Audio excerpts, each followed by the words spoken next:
Halo semua, perkenalkan nama saya Eci Wivana Eviralina Damanik dengan NPM 19010100168. Pada kali ini, saya akan membahas tentang pembelajaran puisi. Yang pertama saya bahas yaitu metode apa yang saya gunakan dalam menulis puisi dan media apa yang saya gunakan dalam menulis puisi. Dan ketiga, pendekatan apa yang saya gunakan dalam menulis puisi. Metode yang saya gunakan yaitu metode produktif. Alasan saya memilih metode produktif ini yaitu agar peserta didik dapat menaungkan gagasan yang ada dalam pikirannya masing-masing dalam keterampilan menulis puisi. Media yang saya gunakan yaitu media visual berupa gambar dan video. Alasan saya memilih media tersebut yaitu supaya dapat memperlancar proses pembelajaran dan supaya siswa lebih senang belajar dengan menggunakan media berupa video agar pembelajaran tidak membosankan. Pendekatan yang saya gunakan yaitu pendekatan komunikatif. Alasan saya memilih pendekatan tersebut yaitu untuk memberikan kesempatan kepada siswa untuk saling berinteraksi atau berkomunikasi dengan aktif dalam memberikan suatu pendapat dan ide setiap siswa.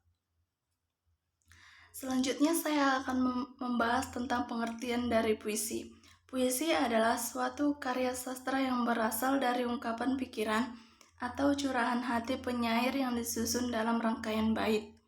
Puisi terikat oleh aturan rima, irama, baris, dan bait yang menggunakan majas dan bermakna. Tujuan puisi yaitu untuk mengekspresikan isi hatinya, hal yang membuat diri seseorang bimbang yang tidak bisa disampaikan dengan lisan.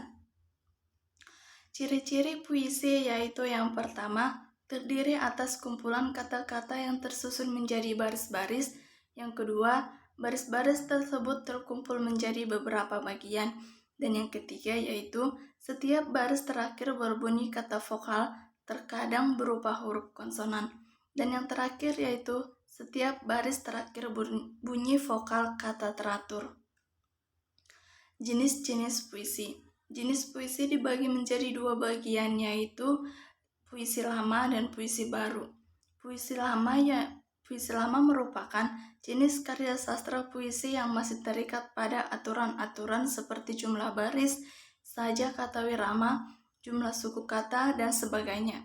Yang termasuk dalam puisi lama adalah mantra, pantun, karmina, seloka, gurindam, syair, dan talibun. Contoh puisi lama yaitu sebagai berikut. Kancil lari tidak terkejar, rusa lari sambil berputar.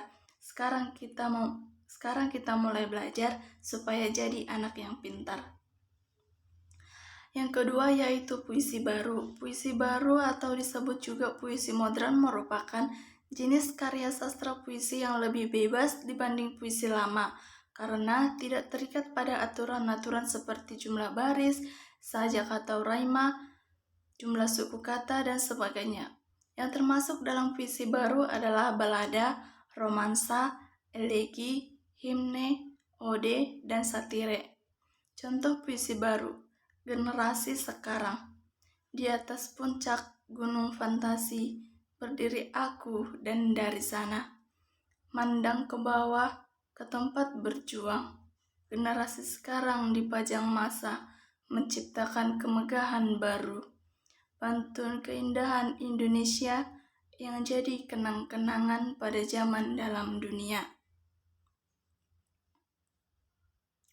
Unsur-unsur puisi. 1. Unsur intrinsik. Unsur intrinsik puisi adalah unsur-unsur puisi yang membangun puisi dari dalam. Unsur intrinsik puisi ini masih terbagi lagi dalam dua jenis yaitu unsur fisik dan unsur batin. Unsur fisik puisi adalah unsur utama yang membangun isi dari puisi oleh penyair. Yang kedua, unsur batin puisi merupakan unsur yang berkaitan dengan batin dalam pembacaan puisi. Yang kedua yaitu unsur ekstrinsik puisi.